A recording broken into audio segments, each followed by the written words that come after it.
Bismillahirrahmanirrahim. Assalamualaikum warahmatullahi wabarakatuh. Bismillahirrahmanirrahim. Wassalatu wassalamu ala rasulillah sayyidina Muhammad ibn Abdillah wa ala alihi wa sahbihi wa man tabi'ahu ila yaumil qiyamah.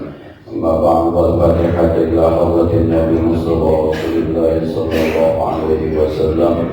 Wa rahibatina wa ummahatina wa ajdadina wa jaddatina wa masyayikhina ولجميع المسلمين والمسلمات والمؤمنين والمؤمنات خصوصا لروح والده اهدنا سبحي من هدي اسناد والده هدي احمد غزالي من هدي ارشد امي هجاسه سنا من هدي محمد صالح شيخنا كيدي محمد معمر من كيدي عبد الرحمن شيخنا كيدي هادي عبد المزهد من هدي حسن شيخنا كيدي عبد الوهاب من كيدي عبد الصمد شيخنا كيدي محمد مهاجر الانصار شيخنا كيدي شفيع حدامي شيخنا كيدي احمد شريف بن عبد الغني شيخنا كيدي عبد الزين هدي محمد زين شيخنا كيدي محمد حسين محبوب شيخنا كيدي جمال المختار شيخنا كيدي عبد المعطي الصالح شيخنا كيدي احمد زين ميزان شيخنا كيدي محمد صالح المختار سيد محمد بن علاوي عباس المالكي الفاتحه. أعوذ بالله من الشيطان الرجيم. بسم الله الرحمن الرحيم. الحمد لله رب العالمين الرحمن الرحيم مالك يوم الدين إياك نعبد وإياك نستعين اهدنا الصراط المستقيم صراط الذين أنعمت عليهم غير المغضوب عليهم ولا الضالين. رب اغفر لي ولوالدي وارحمهما كما ربياني صغيرا. آمين. Bismillahirrahmanirrahim. Qala al-mu'allif rahimahullahu ta'ala wa adaman naf'an bihi wa bi'ulumihi fid darin. Amin. Bismillahirrahmanirrahim. Wa la tatawadda minal awanis subriyah. Kata Imam Ghazali, jangan kalian berwudu dari wadah yang terbuat dari kuningan.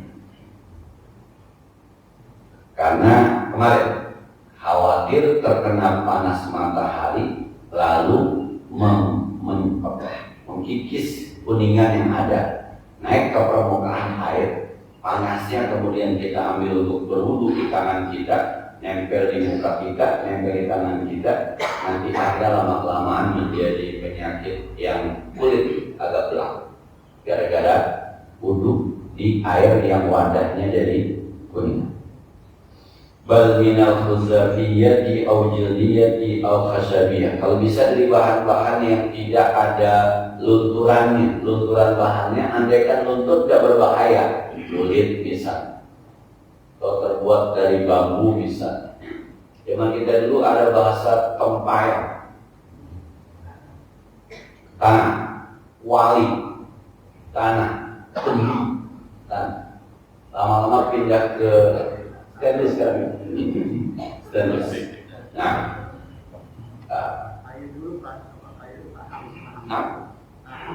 tahang dulu ya, pakai tahang dulu, kayu. Jadi sekalipun dia panas dingin itu tidak ada efek ke wajah. Sampai sebegitunya ulama kita, jangan sampai mohon maaf wudu ini bikin sesuatu yang nggak baik di badan kita. Dipastikan, kalau kata Gus Bahar, ibadah itu mengasikkan. Jangan memberikan pemahaman ibadah kepada masyarakat, agama ini menyeramkan. Akhirnya orang semestinya ketika pusing-pusing itu ngaji, ketika pusing-pusing itu belajar agama, asik hatinya. Ini makin belajar makin stres. Habis susah betul gitu. Itu yang saya bilang kadang-kadang urusan satu masalah aja kalau sudah bicara fikih suka aut-autan, orang berpikir susah. Kemudian kata Imam Nawawi Al-Bandari lima fardu ya Ibnu Abbasin, Ibnu Umar, Ibnu Qabilah radhiyallahu min karihati ini. Sublis kepada riwayat hadis dari riwayat Abdullah bin Umar dan Abu Hurairah, enggak boleh kita atau makruh berwudu wadahnya dari kuning.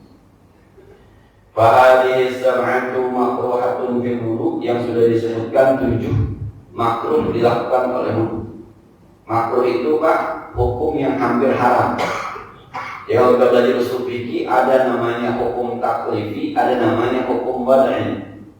Hukum taklifi dari kata-kata kallafa yukallifu taklifan, itu pembebanan. ada namanya wajib, ada namanya sunnah, ada namanya mubah, ada namanya makruh, ada namanya haram. Ini hukum tidak bisa lari dari sini. Itu namanya hukum taklifi. Tapi ada namanya hukum wadi. Hukum wadi atau wadu'an itu hukum yang ada ketika sesuatu ada, namanya diletakkan. Misalnya ada hukum namanya mani. Mani itu mencegah. Seorang perempuan wajib sholat, tapi ketika haid, maka kewajiban sholat itu tercegah. Maka haid menjadi mani namanya. Mani itu mencegah. Atau menjadi syarat. Sesuatu menjadi hukum kalau syaratnya itu ada. Pergi haji jika mampu. Maka kalau dia belum mampu tidak wajib pergi haji. Haji itu kan wajib bagi semuanya. Lillahi ala nasi hijjul baiti. Tapi ada juga man istata'a ilaihi sabila. Rukun Islam ada yang terakhir adalah haji. Tapi man istata'a ilaihi sabila. Syaratnya ada maka muncul kewajibannya. Syaratnya tidak ada maka tidak muncul. Itu namanya hukum wajib.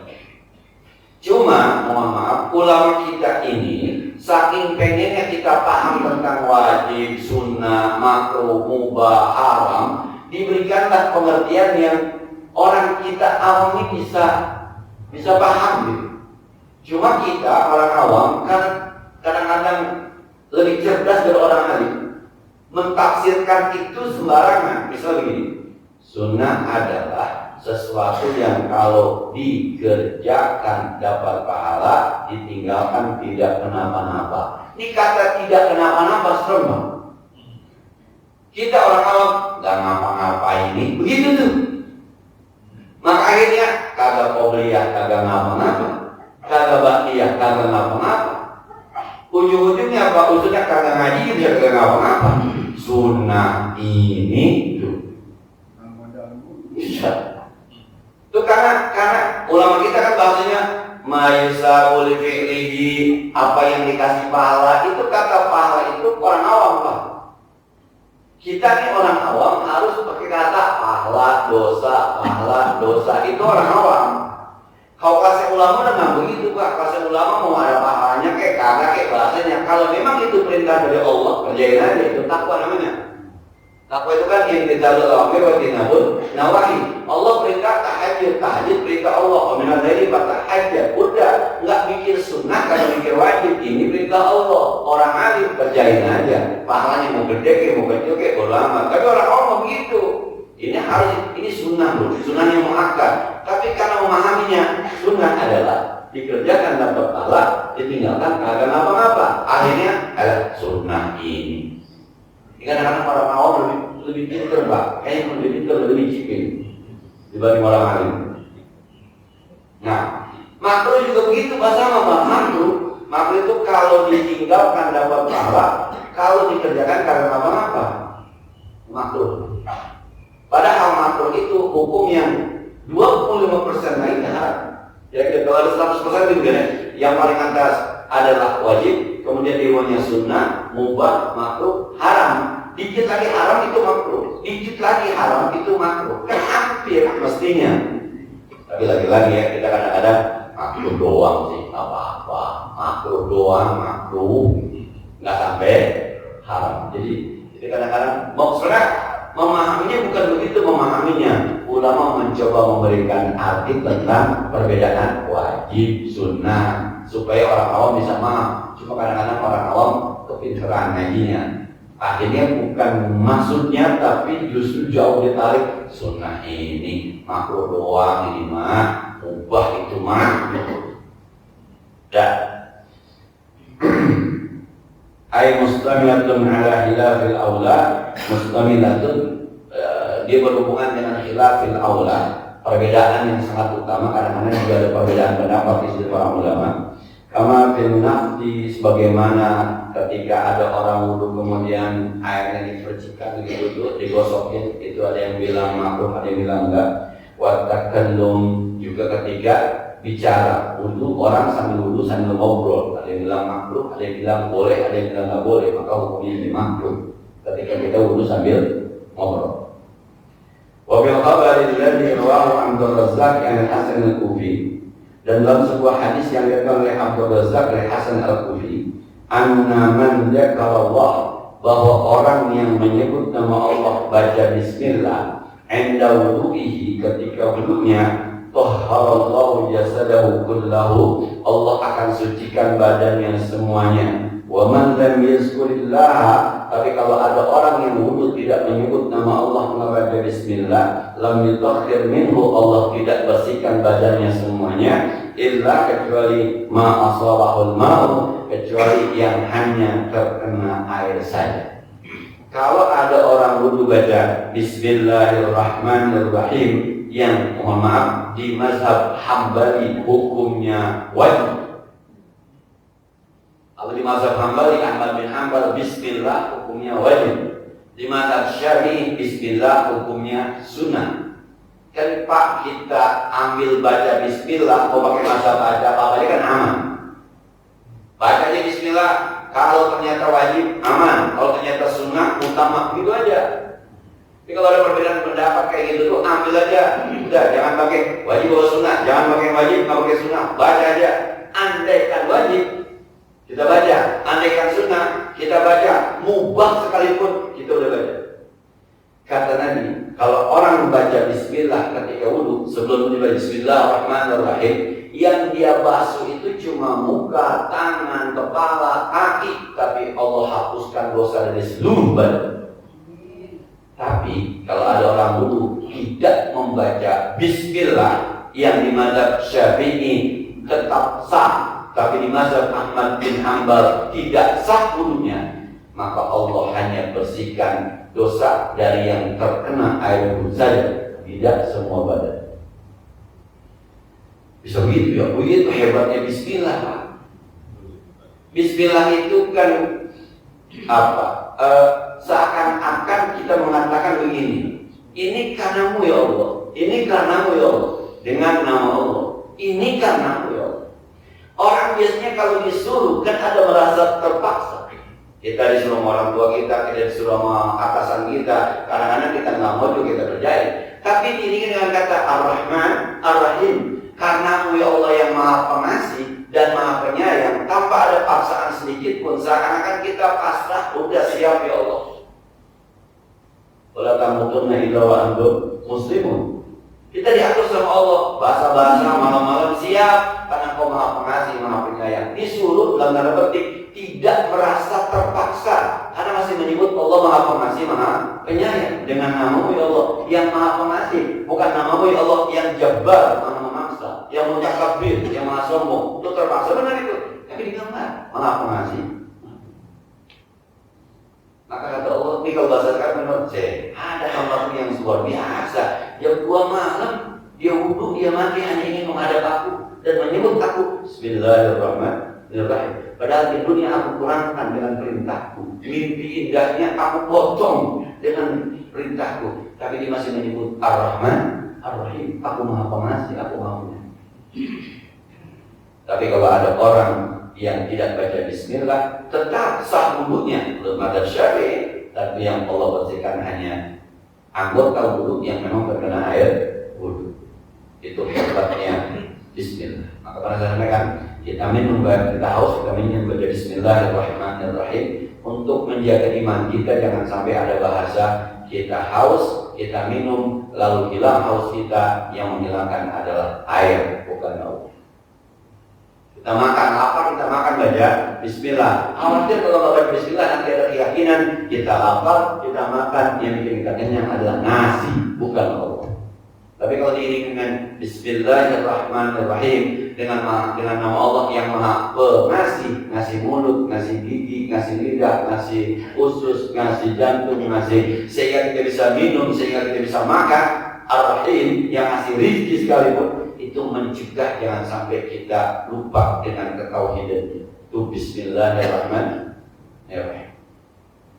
Apa ngapain pun, kalau ada hadis yang diperdebatkan, kullu amrin libalin la yubda'u bismillahirrahmanirrahim bahwa aqfa'u. Setiap perkara yang penting yang tidak dimulai dengan bismillahirrahmanirrahim, maka terputus dari rahmat Allah Subhanahu wa ta'ala.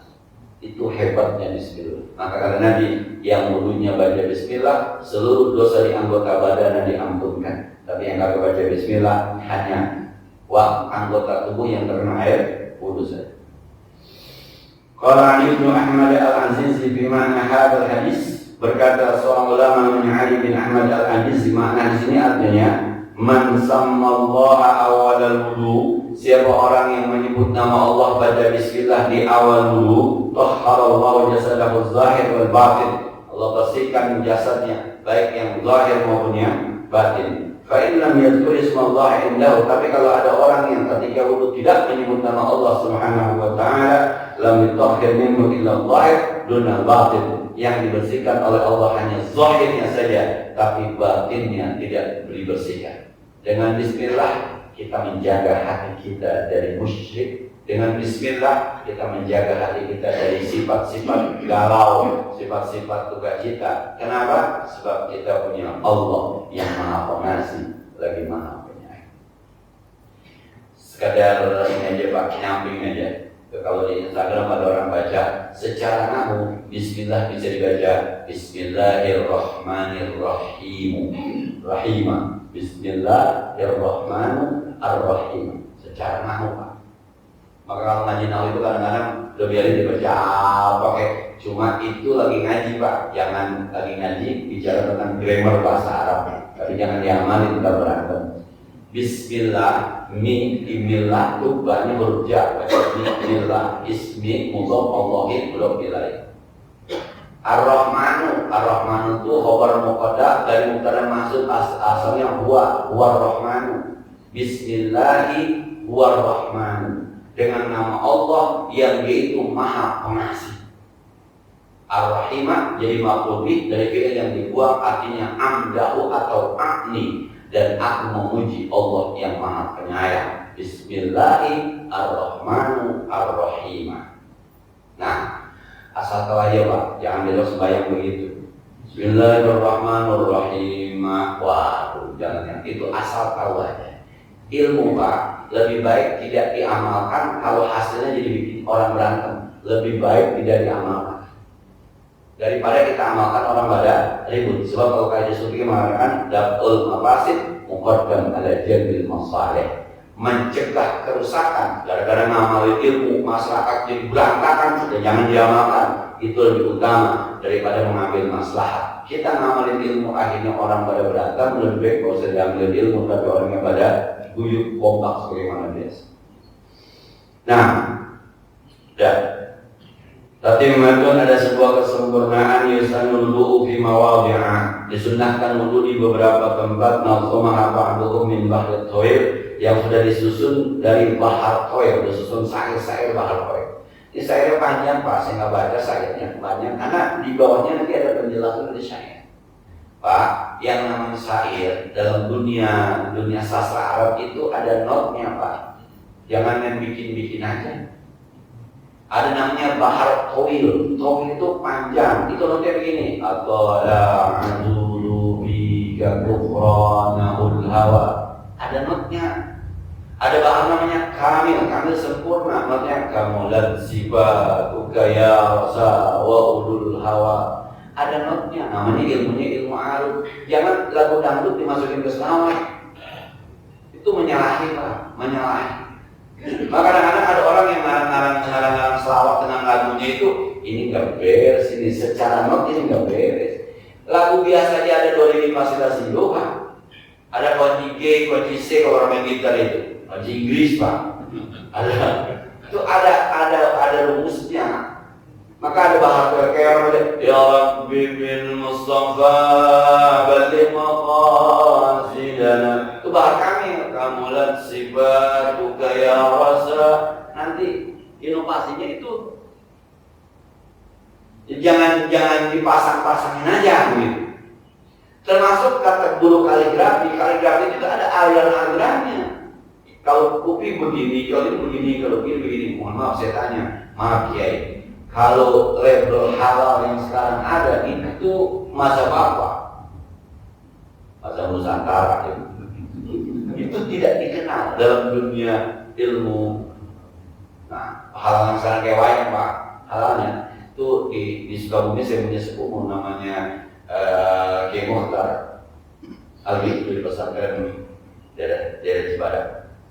Kalau mau maaf, murid-murid alim kan kalau mau belajar kaligrafi santai di sana 2 minggu 1 bulan. Namanya Mukhtar Ali, itu sepupu saya karena istrinya itu sepupu saya. Saya tanya siapa? Itu ada mazhabnya Ustaz. Mazhab ini. Jadi saya kalau mau belajar kaligrafi itu harus diijazahkan dulu. Pulpennya dari dia. Nanti ada mantranya di pulpen. Doa. Didoain dulu. Minum harus disonok supaya dapat ijazah. Ada. Maka dia bilang disebut Ustaz Mas Diba karena yang kenal Ustaz Mas Diba yang suka ngirim boleh kemari kayak gitu. Oh, ada bilang boleh. Oke, kalau anak-anaknya mau mulai boleh silakan aja. Saya tanya, itu kalau yang halal sekarang itu yang kayak wayang, itu mazhab Nusantara, dia juga sebenarnya itu mazhab Nusantara itu nggak ada pilihnya. Nah, ini ternyata ilmu sekelas kaligrafi saja. Kalau qiraat itu kan ada mazhabnya, bacaan ada mazhabnya, ada alihimu, ada mazhabnya. Ada orang baca qiraat, saat baca Fatihah itu subhanallah itu. Jadi sekali lagi ya. Jadi kadang-kadang kalau kita orang baca selawat Muhammad, ibu-ibu kadang-kadang suka ada mengarang-arang selawatan. Kalau ada yang lagi naik daun tuh, jadi dangdut akhirnya masuk ke selawat. Itu ada bahan. Ikutin yang udah matang aja kalau nggak paham. Saya tidak baca karena di bawahnya ada penjelasan. Wa syarhu hadhil abyad, penjelasan bait-bait di atas itu. Annal wudu asy-syar'iyyah dan lughawiyah, bahwa yang namanya wudu secara syariat bukan secara lughawi. Ini kalau bahasa ada terminologi dan ada etimologi. Wudu ada secara syar'an wastilahan, ada secara bahasa dan secara istilah. Nah, wudu kalau dipandang sebagai syariat, bukan wudu adalah idza qumtum ila shalah. Kadang-kadang ada orang yang memahami ayat teksnya doang. Yang namanya wudu, Quran nyebut sholat doang, wudu sholat. Kalau ada sholat ngapain wudu? Ada yang begitu tuh.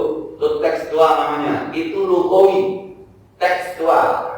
Tapi secara syar'i yang namanya wudu, nanti mau tidur wudu gitu ya. Lughawi dan syar'i itu.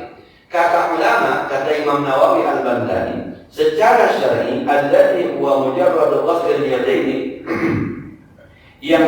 yang semata-mata menyapu 2 tangan yutlabu fi madil katsirah, banyak dituntut.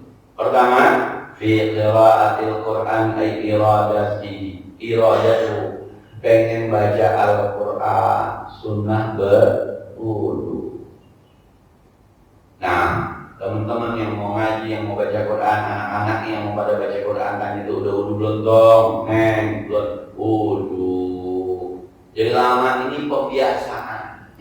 Mau baca Quran, wudu dulu sebab kita ingin mengeluarkan kata-kata yang sumbernya dari Zat yang Maha Suci.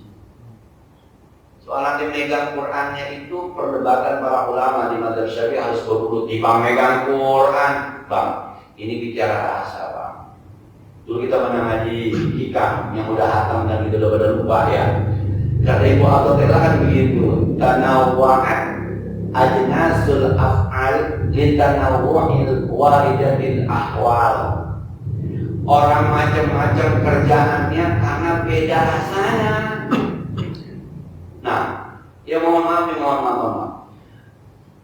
Kemarin saya sampaikan itu di salah satu majlis, saya bilang, ketika orang sholat itu secara fikih kan gini, khuzu zinatakum inda kulli masjid. Secara fikih kan ambil perhiasanmu ketika ke masjid. Perhiasan yang dimaksud apa? Bisa pakaian, bisa imamah, bisa segala macam.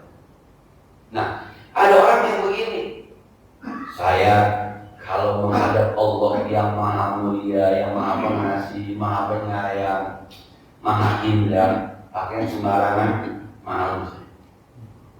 Ini tidak rasa nih. Maka muncullah mohon maaf pakaian-pakaian semacam Habib Jindan.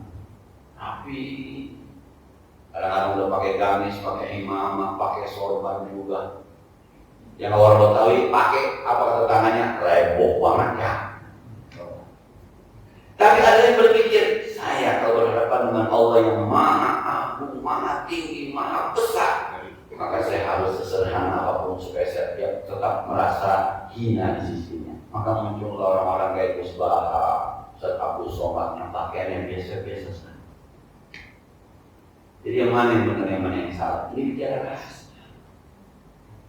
Maka boleh jadi di ulama-ulama yang nanti kita lihat ada beberapa hal yang kita nggak biasa. Jangan-jangan dia sudah merasa ini kok enak ya kalau dimulai dengan wudhu. Ini enak ya kalau dimulai dengan Al-Fatihah. Karena ada orang yang nggak boleh Fatihah, kemudian ada syekh dari Arab tuh mau di PP Muhammadiyah. Ketika Muhammadiyah mulai Fatihah, Anda itu saya menjelma, Anda itu mulai Fatihah nggak ada dalil dan segala macam. Aduh syekh. Sampai di PP Muhammadiyah orang PP Muhammadiyah terus cuma aja. Nggak ada dalilnya, mau mulai apapun pakai Fatihah. Dibang orang baca Fatihah, diomelin coba. Baca WA kan yang ngomelin. Lah kan kita baca Fatihah, dalilnya pertama, Nabi pernah, orang bilang gitu kan, Nabi mau pelajarkan sebuah surah Quran yang luar biasa. Kata sahabat, Rasulullah, oh iya, Fatihah itu surah yang luar biasa, satu masan yang diulang-ulang. Ada lagi orang yang belum pakai Fatihah, kan? Banyak itu dalilnya. Maka kemudian orang, Fatihah luar biasa, ngaji mulai baca Fatihah, enak ternyata. Ngaji mulai baca pakai selawat, itu bicara rasa. Maka ada orang yang langsung aja, ya rasanya, karena dia rasanya di situ. Itu bicara rasa, kalau dulu kita ngaji ikan. Selama yang dia lakukan tidak ada nilai kemusyrikan dan itu bicara ibadah, ya sudah. Dah, mau baca Quran, pun. Kemudian wabi sima'il Quran walil hadis, pengen mendengarkan Al-Quran, mendengarkan hadis, wudu. Dengerin Pak, bukan baca, dengerin. Sebab Bapak ingin mendengarkan kalimat-kalimat yang sumbernya dari zat Allah. Jadi ketika ada kali baca wa min ayatihi, itu wa min ayatihi bukan qori itu. Dalam arti mohon maaf, itu maaf Allah lagi ngomong. Nah, ketika tadi guru kita baca alam nasrah laka sadrak, itu bukan Kiai Sobri lagi ngomong. Itu omongan Allah ditransfer lewat mulut Kiai Sobri. Yang kita dengar itu Allah lagi nasihat kita. Bukankah aku sudah bukakan dadamu, hai Rasulullah? Ketika Rasul yang diomongin, kita masuk. Dada lu udah buka, bisa terima ilmu, bisa terima Quran. Udah. Maka dengerinnya pakai wudu. Jadi ulama ketika dengerin Quran pakai wudu enak ternyata ya. Ketika dengerin hadis pakai wudu enak ternyata ya. Deh, lu besok kita kalau mau ngaji wudu ya. Kira-kira begitu dulu. Maka bahasanya disunahkan kalau bahasa ulama. Nah, kita kan bicara rasa yang belum ketemu, rasa belum ketemu. Nah, dah. Kemudian wabi riwayatil hadis ghairul ma'dhu yaqinan. Dan ketika meriwayatkan sebuah hadis yang bukan hadis maudhu secara yakin, ai tahammulu riwayatin an syai', artinya menerima riwayat dari seorang guru. Jadi kalau ada orang guru ingin mengijazahkan riwayat sebuah hadis yang hadisnya bukan hadis maudhu, bukan hadis palsu, kita disunahkan wudu. Kenapa? Sebab kita akan membawa sebuah riwayat yang bersumber dari orang terbaik di dunia ini, Nabi Muhammad SAW. Saya waktu ke Masjid Muhammad bin Ali Abbas Al-Maliki 2003, kemudian kemarin 2012 ketemu dengan anaknya Syekh Ahmad bin Muhammad bin Ali Abbas Al-Maliki. Itu 2 kali diijazahkan hadis.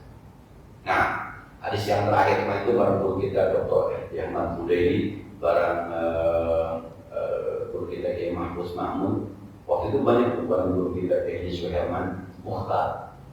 Nah, diijazahkan hadis tentang salaman inta akhir di dunia wal akhir. Itu riwayat hadisnya. Diijazahkan juga.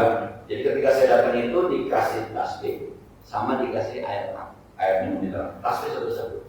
Ternyata dia ingin meriwayatkan. Ini anaknya saya Ismail Zain Al-Yamani. Saya Isa Al-Badani. Itu dia meriwayatkan bahwa ini saya ada riwayat ini. Ini ada sanadnya.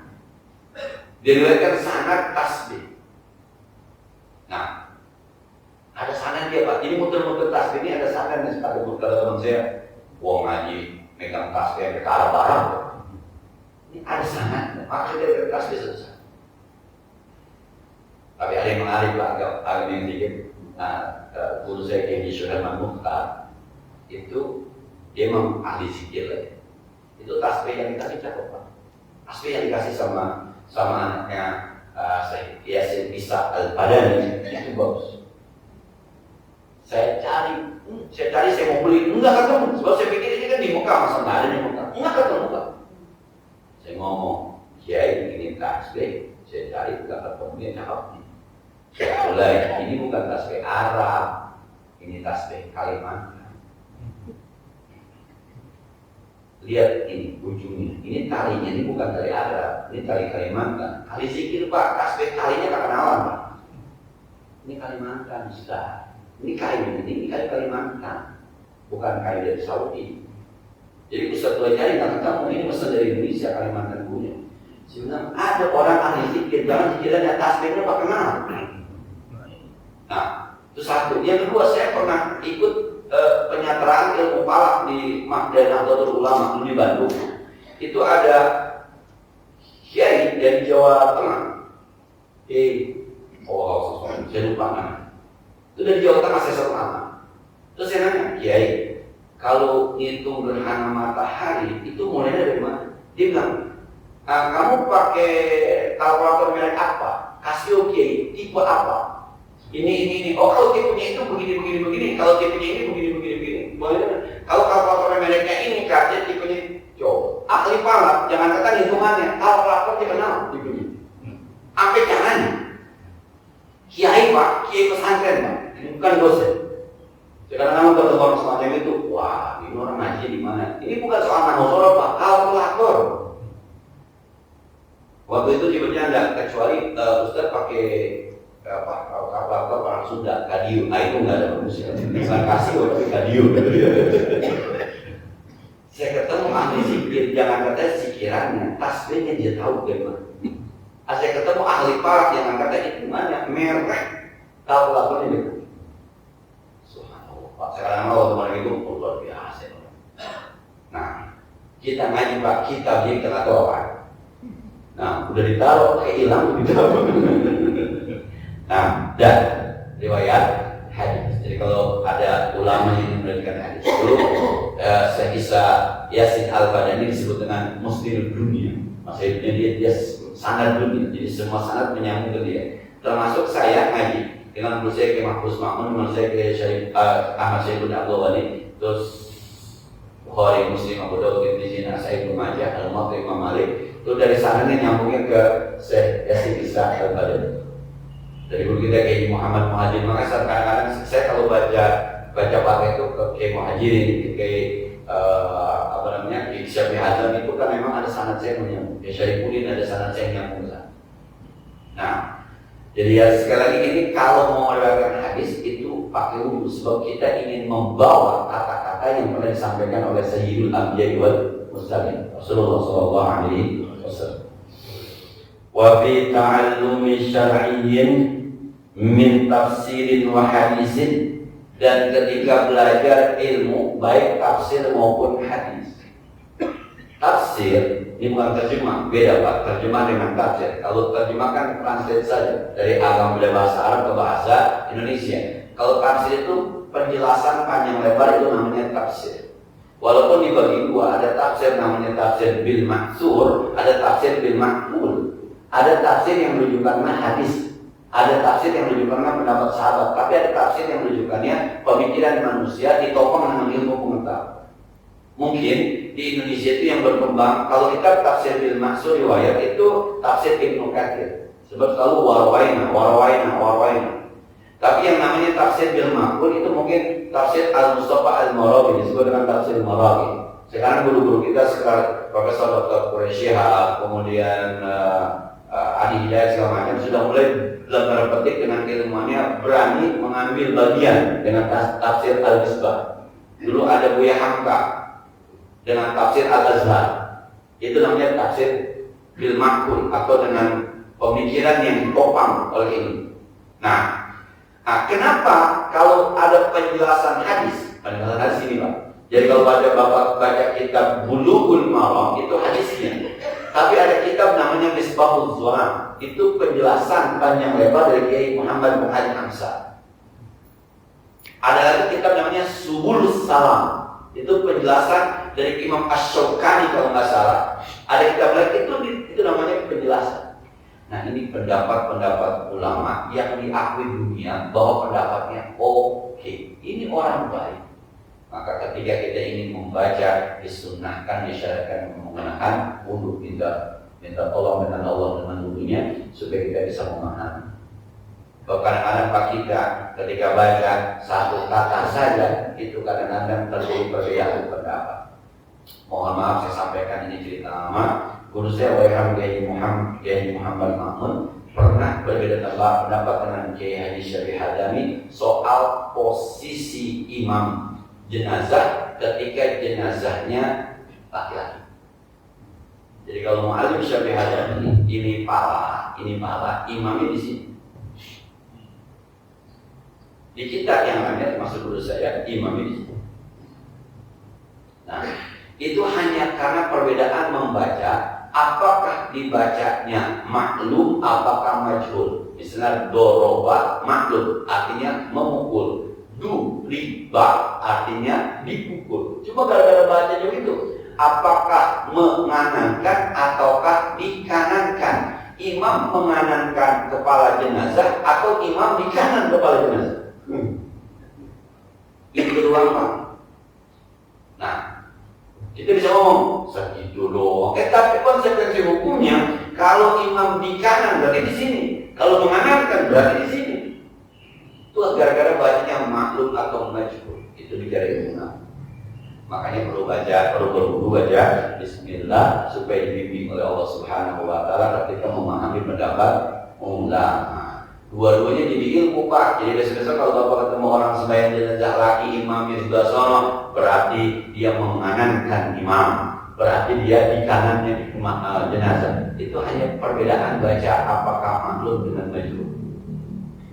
Nah, sampai kepada guru kita Kiai Muhammad Muhajir Hamzah, apa dia bilang? Dia kan dulu dalam tanda petik pernah jadi orang jalanan, kemudian ribut sama Belanda, akhirnya lari ke Mekah ngaji jadi ulama. Apa dia bilang? Udah gak usah ribut, besok jenazahnya berdiriin gue sembahyang. Udah selesaikan keributan ini, terserah sembahyang mau bagaimana aja, karena bisa dibaca dua-duanya. Tapi besok ada jenazah berdiri juga gue sembahyang gitu. Kiai Muhammad Muhajir Hamzah Ad-Dari Al-Bekasi. Nah, maka mohon maaf kalau saya selalu tawassul dengan beliau-beliau karena memang banyak ilmu yang bersumber dari para ulama. Dan itu tafsir hadis dan Quran. Wa fikhin juga fikih, wa ta'limihi talabah, dan kita ketika mengajarkannya kepada murid-murid, guru yang mengajar disunnahkan berwudu. Mohon maaf Pak, izin saya menjelaskan saja rasa yang saya. Jadi kalau saya di sekolah itu kebetulan saya kalau mengajar itu 3 jam. 3 jam itu kira-kira 2 jam kita, 3 jam belajar. Kira-kira 2 jam lah, karena dia antara 40 sampai 45 menit per jam. Kalau 40 kali 3 kan 120 berarti 2 jam. Nah itu saya rasakan begini. Kalau saya sampai di Anida kemudian ada gangguan di perut, saya harus ke WC, lalu selesainya saya wudu, saya sholat duha, itu ngajar 3 jam asik. Kita ngajar usul fikih 3 jam asik aja. Anak juga diajak ini asik. Tapi kalau kita datang udah terlambat, akhirnya kita tidak wudu langsung masuk kelas, kita yang ngajar ada capeknya 3 jam, murid yang dengerin udah males. Saya juga anak-anak merhatiin, kok beda ya? Kok beda? Nah, itu bicara sampai saya bilang, ini wudu. Ya, coba bapak yang suka ngajar di rumah, murid-murid ngaji, yang suka ngajar di sekolah, coba mau ngajar kira-kira 10 menit lagi masuk kelas, buka semuanya, berwudu, kemudian habis berwudu lalu masuk ke kelas dengan air wudu yang ada. Nah, bedakan rasanya dengan bapak, ibu-ibu yang tidak berwudu. Itu bedanya. Maka saya bilang tadi, secara syariat nggak ada, iya betul nggak ada, tapi ini bicara rasa, ternyata memang beda. Saya kira ini ya, nanti kita akan lanjutkan lagi posisi-posisi di mana kita disunahkan berwudu. Sebagaimana biasa, yang ada perlu kita diskusikan lebih lanjut di persoalan.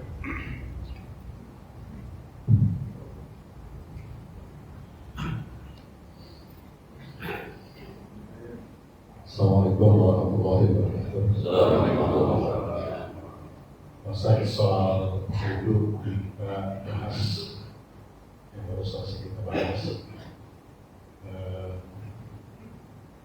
Saya ini kadang-kadang walaupun hati itu yakin ini tidak baik, tetapi karena terpaksa gitu, akhirnya suka dilakukan gitu. Umpamanya kita lagi sholat, habis sholat kita wirid. Pada saat wirid, nggak tahan kita buang gas gitu ya. Sampai, waduh kalau ini malah melilit, jadi kita buang gas, terus wiridnya diterusin, tapi batin tuh bertolak belakang, ini benar ini, nggak benar ini. Tapi nggak salah belum selesai gitu. Nah ini apakah kita berwudu dulu langsung lanjutin atau emang lanjutin aja gitu? Ini perasaan nggak nyaman gitu ya. Saya kira itu aja Pak Ustaz. Terima kasih. Assalamualaikum warahmatullahi wabarakatuh. Itu yang saya bilang tadi rasa. Secara hukum, saya pikir orang zikir itu nggak wudu nggak apa-apa. Secara hukum, nanti kita akan membahas. Sa'i saja, orang sa'i itu tidak ada wudunya boleh secara hukum. Tapi kalau kemudian rasanya nggak, itu bicara rasa tuh. Maka saya setuju kalau saat itu udah berhenti zikirnya wudu, supaya rasa ini tetap nikmat, rasa ini tetap nyaman. Kita zikir dua, tapi hati kita, aduh gitu. Itu yang saya bilang rasa. Padahal nggak wudu nggak apa-apa. Ini ngaji rasa emang susah Pak. Ngaji rasa susah. Ya tadi mohon maaf, guru kita ketika baca doa, Allahumma hawin alaina fi sakaratil maut. Ya Allah, gampangin saya ketika sakaratul maut. Ini kan bicara rasa. Tapi akhirnya baca doa, Allahumma hawin alaina fi sakaratil maut. Aja apa yang dia bisa. Kita ingat tahu juga rasa seperti apa. Ada Imam Masjidil Haram, Imam Sudais baca ayat Innal hasanati yudhibna sayyi'at Innal hasanati diulang 3 kali itu bicara rasa. Nah, emang ini ngaji rasa yang saya bilang memang kita mengajikan ngaji ini memang kita dari mencoba mengolah rasa kita, rasanya, rasa ibadahnya oke. Untuk udah bisa, zikir udah bisa, baca Quran udah bisa, sembahyang udah hatam dah secara ibadah, tapi rasa. Tadi pun kalau orang bekerja bilang, saya batal, saya lanjutkan, tapi kagak nyaman, ya itu harusnya udah dianggap batal gitu ya, dianggap batal, duduk lagi supaya rasa nyamannya tetap ada. Nanti kan masuk kategori hati Pak, ala bidzikrillahi tatmainnul qulub. Tapi dengan zikir kepada Allah, hati kita jadi nyaman. Kapan-kapan gelisah tadinya kepada Allah Subhanahu. Sudah ada manfaatnya. Al-Fatihah. Bismillahirrahmanirrahim. Alhamdulillahirabbil alamin arrahmanir rahim maliki yaumiddin. Iyyaka na'budu wa iyyaka nasta'in ihdinas siratal mustaqim. Siratal ladzina an'amta 'alaihim ghairil maghdubi 'alaihim waladdallin. اللهم صل وسلم وكرم وبارك على سيدنا محمد وعلى ال سيدنا محمد. اللهم انفعنا بما علمتنا وزدنا علما ينفعنا. ربنا زدنا علما نافعا وفهما صائبا ولسانا ذاكرا وقلبا شاكرا. اللهم انا نعوذ بك من علم لا ينفع ومن قلب لا يخشع ومن جوع لا يشبع ومن دعاء لا يسمع ونعوذ بك من هؤلاء الاربع. اللهم اغثنا يا الله ولا تجعلنا من القانتين. صلى الله على سيدنا محمد وعلى اله وصحبه وسلم. الحمد لله رب العالمين. السلام عليكم ورحمه الله وبركاته.